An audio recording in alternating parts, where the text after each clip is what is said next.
Welcome to Penrose Learning, where we make understanding easy. You start by adding an active card to Wallet, open Wallet, tap the plus sign, and complete bank verification.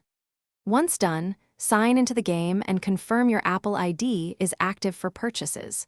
Make sure your device region and age settings allow in-app purchases.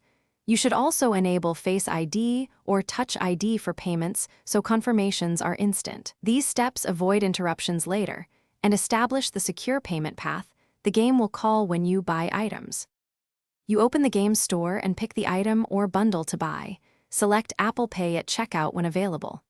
Next, confirm which wallet card the game will charge, switch if necessary. Then authorize with Face ID, Touch ID, or your device passcode. The game receives a tokenized payment, not your raw card info. If prompted, review billing address and contact details shown by Apple Pay, because accurate info prevents declines and speeds fulfillment of in-game goods or currency. You finish by confirming the item appears in your inventory and reviewing the Apple receipt sent to mail or wallet.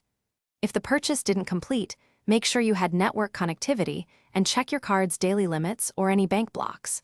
Also confirm your Apple ID region matches the game's store region.